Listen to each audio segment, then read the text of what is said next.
Hello anime fans, स्वागत है आपका संजय एनिमे एक्सप्लेन्ड चैनल पर, जहां आज मैं आपको जुजुत्सु काइसन सीजन 2 के एपिसोड नंबर 19 को एक्सप्लेन करने वाला हूं, जिसका नाम है राइट एंड रॉन्ग पार्ट 2। इसके पहले वाले एपिसोड में जैसा कि हमने देखा था कि माहितो ने नानामी को मार दिया था, जिससे यूजी अब माहितो से फाइट कर रहा होता है। वहीं स्टेशन के ऊपर नोबारा भी माहितो के क्लोन से फाइट कर रही होती है। अब वैसे तो नानामी ने नोबारा और अकारी को सही सलामत बेली से बाहर कर दिया था, जहां एम्बुलेंस भी उन्हें लेने आ गई थी। बट नोबारा बेली के अंदर वापस आती है, ये बोलते हुए कि जब सब लोग अंदर लड़ रहे हैं तो फिर मैं कैसे यहाँ से भाग सकती हूँ। वहीं यूजी पहले से ही माहितो से फाइट कर रहा था, जहाँ माहितो इंसानों को भी मार रहा होता है एंड अपने हाथ को नुकीला कर यूजी पर पीछे से अटैक करने आता है कि तभी सीन नोबारा पर शिफ्ट होता है, जहां माहितो का क्लोन अपनी शेप शिफ्टिंग पावर से नोबारा को मारने की कोशिश करता है, पर नोबारा उसके हमलों से हर बार बचती जाती है। लेकिन इसी बीच उसे थोड़ी चोट तो लगी जाती है। नोबारा माहितो की टेक्निक को जानती थी, इसलिए वो फिर अपनी हेयर पिन से माहितो पर अटैक करती है। देन अपनी रेजुरेंट टेक्निक का यूज कर एक किल उसके सर में घुसा देती है और नोबारा की ये वाली टेक्निक सीधा किसी भी लिविंग चीज की सोल पर अटैक करती है। और ऐसा ही होता है। माहितो के क्लोन को तो कुछ नहीं होता है, लेकिन असली माहितो को इससे बहुत चोट लगती है और माहितो के अंदर से कीलों को निकलता देख यूजी तुरंत ही समझ जाता है कि ये काम नोबारा का है और यूजी खुश होता है कि अब वो अकेला नहीं है और इससे उसे बहुत ही हिम्मत मिलती है। एंड माहितो खुद को संभाल ही पाता, इतने में यूजी माहितो पर लात घूसों की बारिश कर देता है और क्या ही धोता है। माहितो को देखकर सुकून आ जाता है। वहीं नोबारा भी समझ जाती है कि ये असली माहितो नहीं है, क्योंकि उसने अपनी कर्स टेक्निक का असर कहीं और महसूस किया है। इसके बाद नोबारा उस क्लोन को फिर से लड़ने की चुनौती देती है, लेकिन इस बार माहितो का क्लोन वहां से भागने लगता है। नोबारा उसका पीछा करती है। वहीं असली माहितो भी यूजी से बचने के लिए खुद को बहुत सारे छोटे छोटे रूप में बदल लेता है।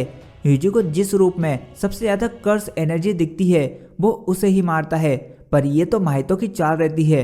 वहीं माहितो का क्लोन भी पहुंच जाता है, जिसका पीछा करती हुई नोबारा भी स्टेशन के अंदर आ जाती है। यूजी को पता चलता है कि माहितो ने क्लोन भी बनाया है और उसे लगता है कि वो आपस में मर्ज हो जाएंगे, लेकिन दोनों अपनी जगह बदल लेते हैं। यूजी समझ जाता है कि वो क्या करने वाला है और नोबारा को वहां से भागने को बोलता है, पर इतने में तो माहितो नोबारा के चेहरे को टच कर देता है। वहीं यूजी उसके क्लोन को एक ही पंच में मार देता है।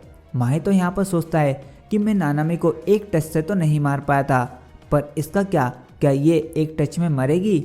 और इसके बाद फिर हमें नोबारा की बैक स्टोरी बताई जाती है, जहाँ नोबारा को लगता था कि उसके गांव के सारे लोग अजीब हैं, एक बस वो ही नॉर्मल है।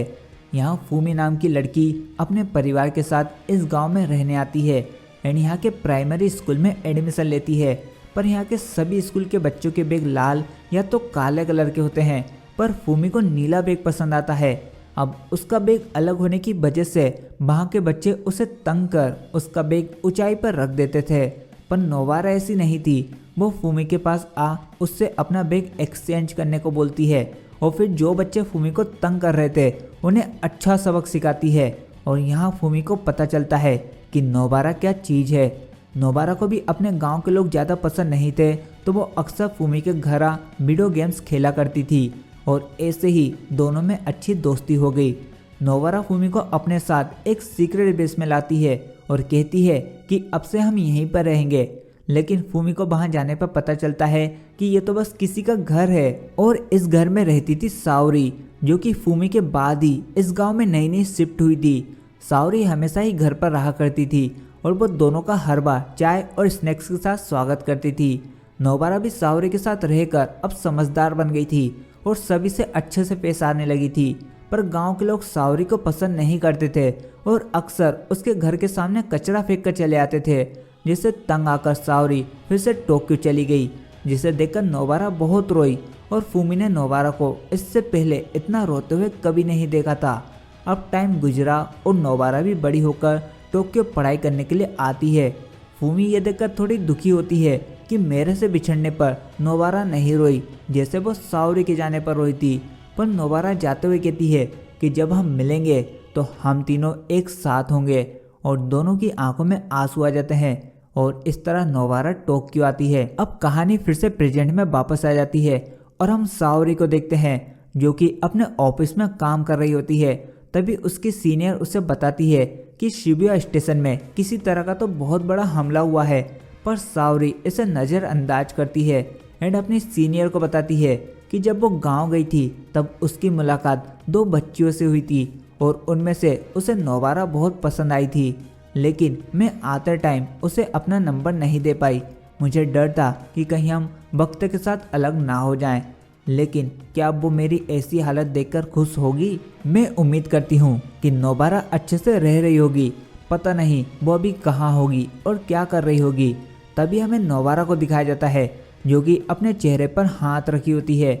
नोबारा अपने सामने सभी दोस्तों को देखती है और खुश होती है एंड फूमी से माफ़ी मांगती है कि वो फिर से मिलने का अपना वादा नहीं निभा सकी और यूजी से कहती है कि मेरी तरफ से सबसे कहना कि मेरी ज़िंदगी इतनी भी बुरी नहीं थी। और फिर नोबारा की एक तरफ की आंख और चेहरा फट जाता है जिसे देखकर यूजी कंप्लीटली शॉक में चला जाता है और ये एपिसोड यहीं पर ही खत्म हो जाता है।